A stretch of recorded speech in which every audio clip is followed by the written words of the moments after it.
welcome to the Blindfold Chess Podcast.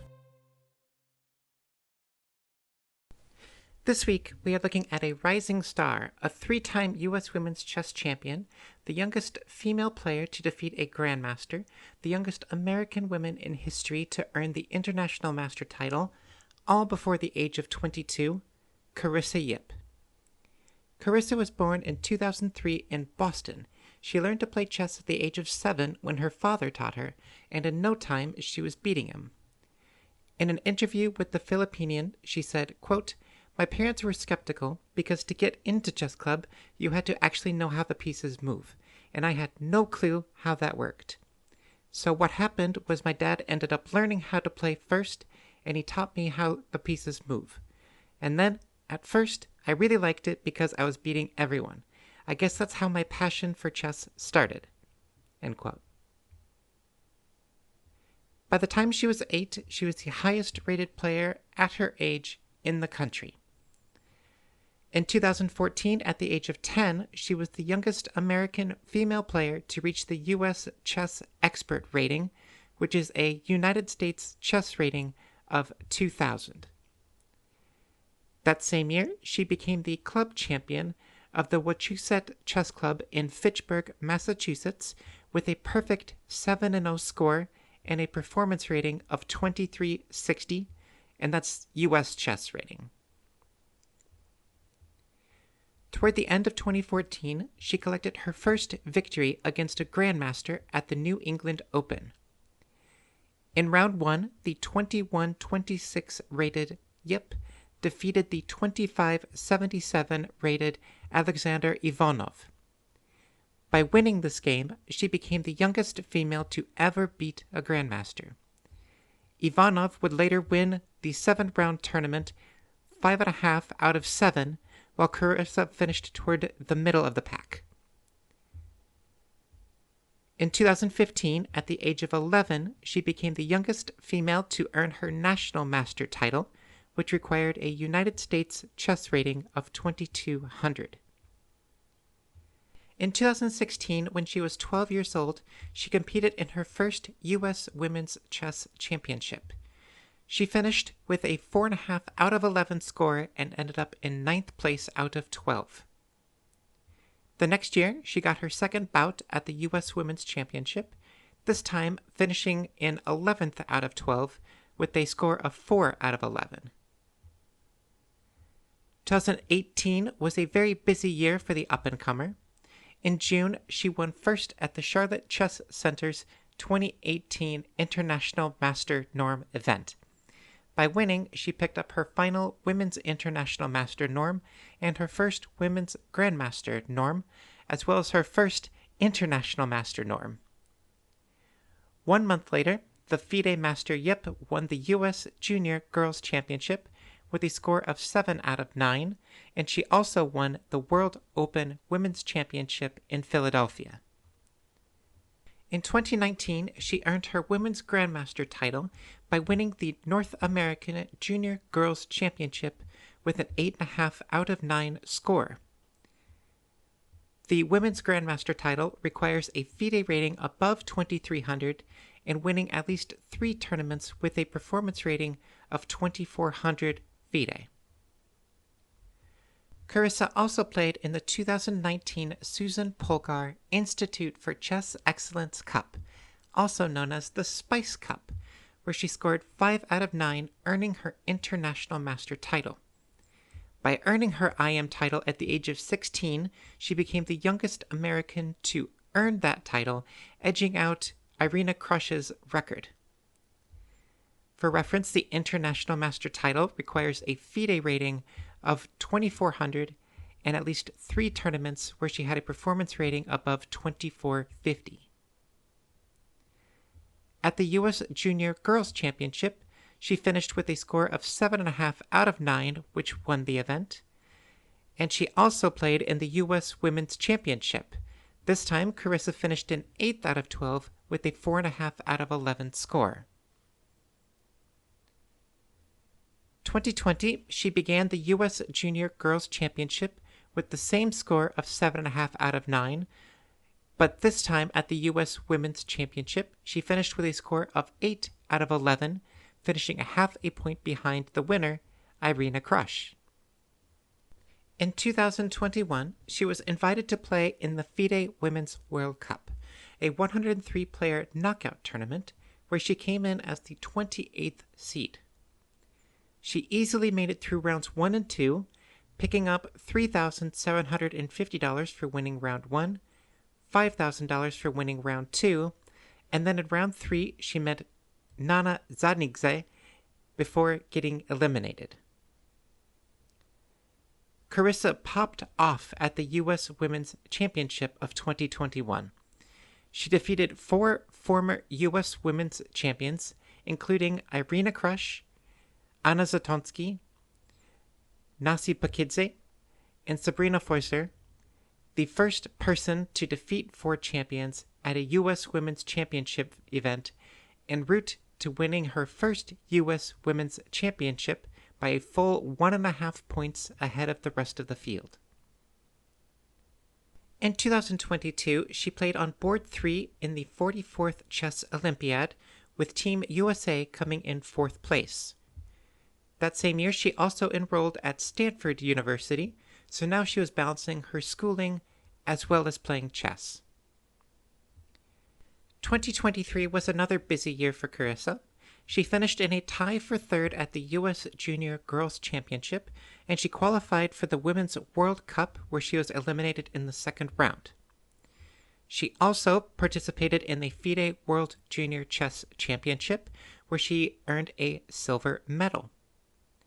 In October, at the U.S. Women's Championship, the final round was full of drama. Leading by half a point, Carissa lost her game with white, giving an opportunity for the 2nd place Tokir Yonova to leapfrog her in the standings, but she also lost, allowing Carissa to collect her 2nd U.S. Women's Championship title. To close out that year, at the North American Junior Championship, Carissa finished in 1st, earning her first Grandmaster norm.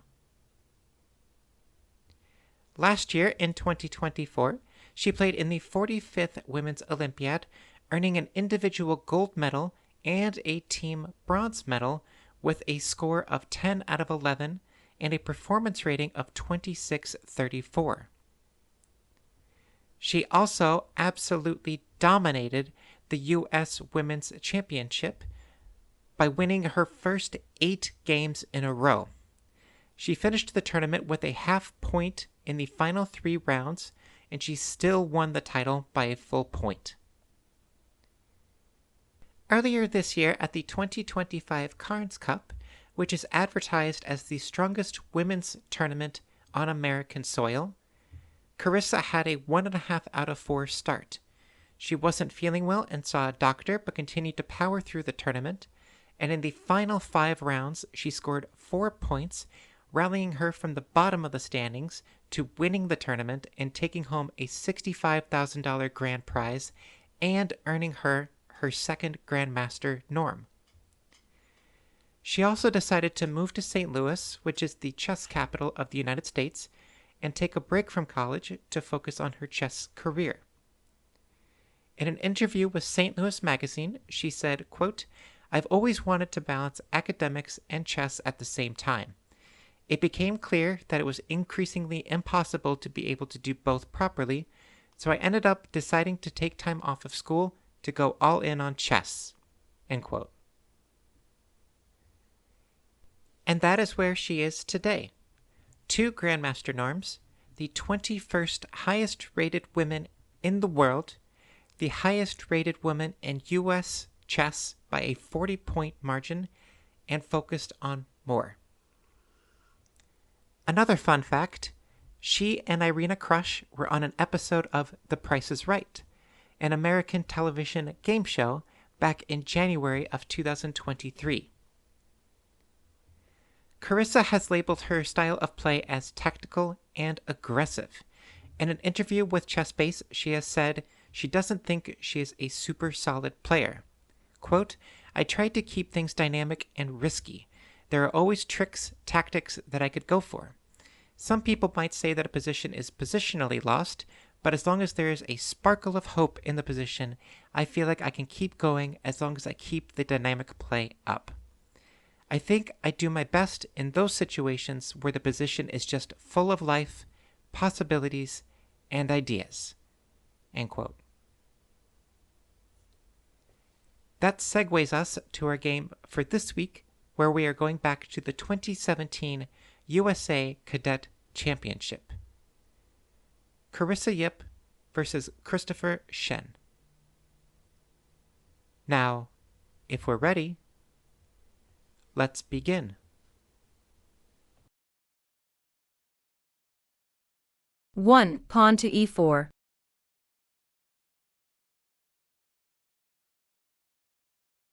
Pawn to e6.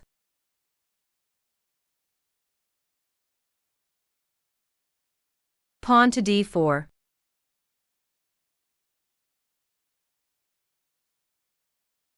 Pawn to d5.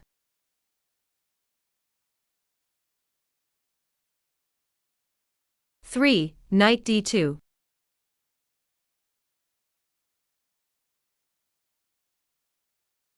Pawn to c5.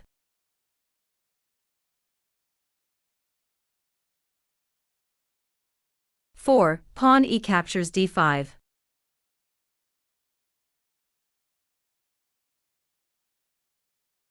Queen captures d5.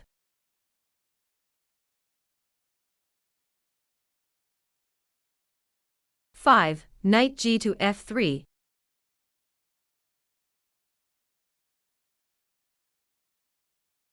Pawn c captures d4.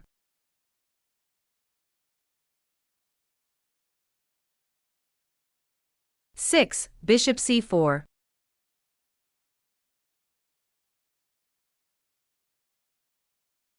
Queen d7.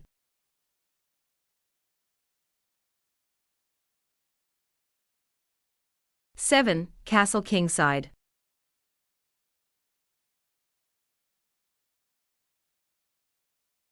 Knight c6.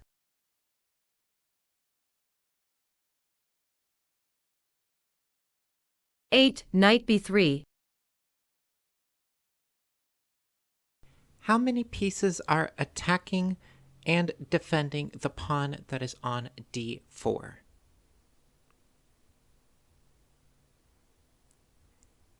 That would be 5 in total. 3 for white, the knight that is on b3, the knight that is on f3, and the queen that is on d1. For black, you have the knight that is on c6 and the queen that is on d7.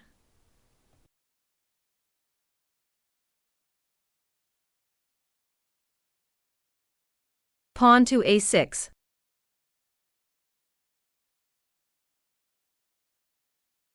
Why would black decide to play a move like pawn to a6 when the d4 pawn is under attack? Could black play a move like pawn to e5 to help support that pawn on d4?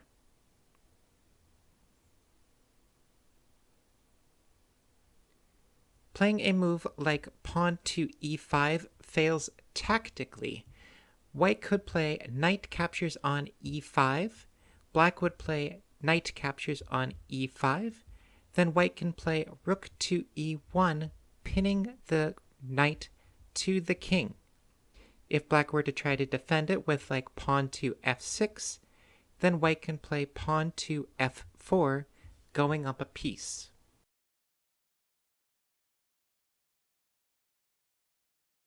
Nine, rook e1.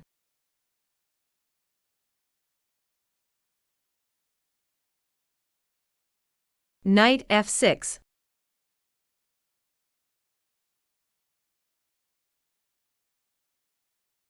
Ten, knight b captures d4.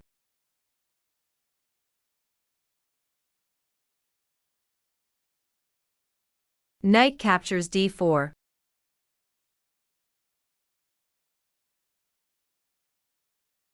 If you were in white's shoes in this position, would you play knight captures on d4, or queen captures on d4?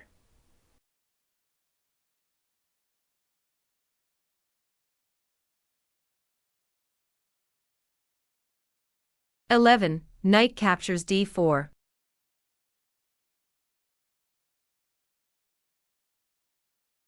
Either move is technically fine. However, with the black king still in the middle of the board, and Carissa's style for dynamic play, she decided to keep the queens on the board and play knight captures on d4.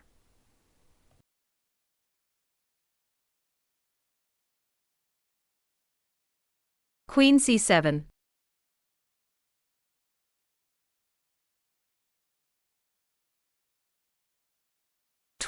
Queen e2.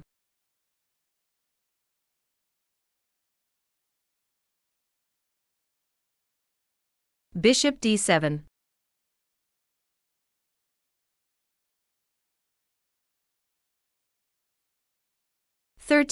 Bishop g5.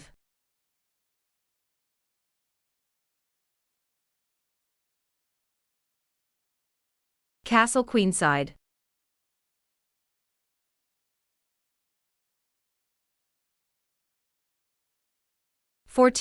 Rook a to d1.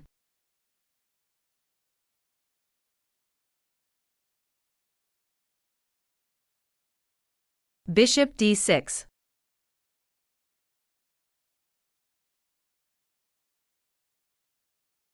With the move bishop to d6, black is putting a ton of pressure on white's h2 pawn, which would fall with check. What would you do in this situation as white?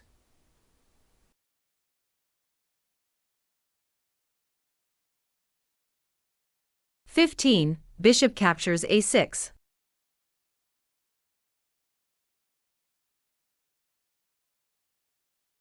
Instead of worrying about defense, Carissa is going all in on offense, trying to break into the black king's shelter. The idea behind bishop captures on a6 is after black were to play pawn b captures on a6, white would play queen captures on a6 check. If black blocks the check with queen to b7, then the bishop on d6 is now unprotected. So white is pushing the black king from c8 to b8, which is an semi-open b file. White then has two rooks that could do a rook lift by playing either rook d1 to d3 and then over to b3, or rook e1 to e3 over to b3, putting a ton of pressure on black's position.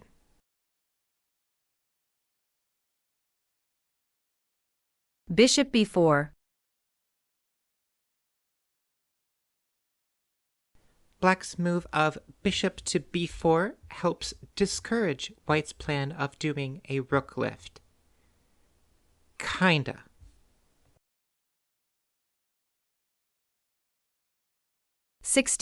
Pawn to c3.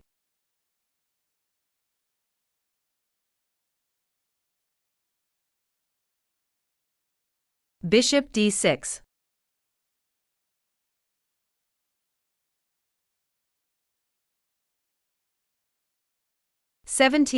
Pawn to h3.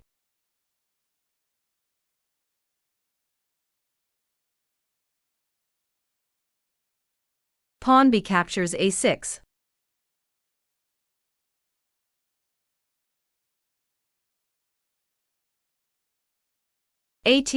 Queen captures a6 check.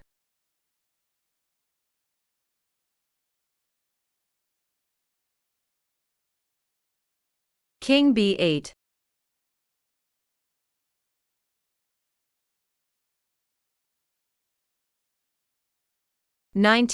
Pawn to c4.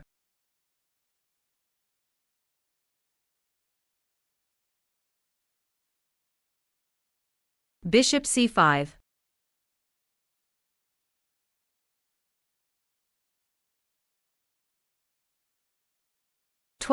Rook d3.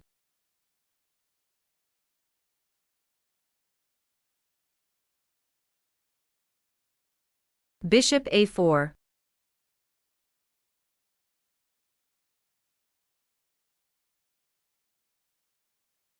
(21) Queen captures A4.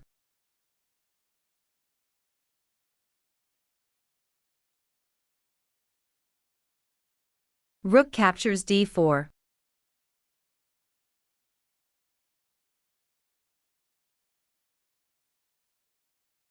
(22) Rook B3 check.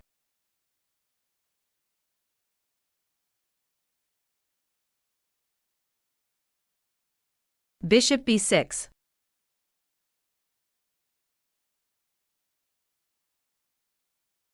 Let's pause for a second. Black is in a difficult spot. All of his pieces are on dark squares, and the defense is hanging on by a thread. If you were in White's position, how could you exert more pressure onto the position?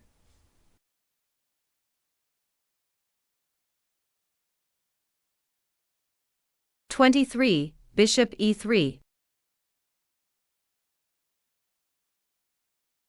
Bishop to E3 not only brings the bishop back into play, but it targets the rook that is on D4, and it also puts pressure on the bishop that is on B6, and it helps support an eventual C5 push, putting all kinds of pressure on the dark squares in Black's camp.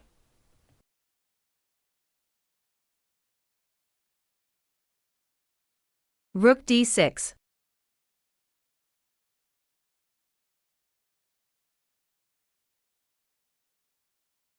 (24) Pawn to C5.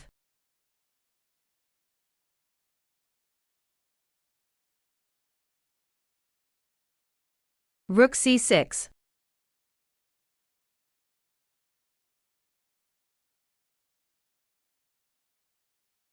(25) Bishop F4. Black resigns. A very classy way to finish the game.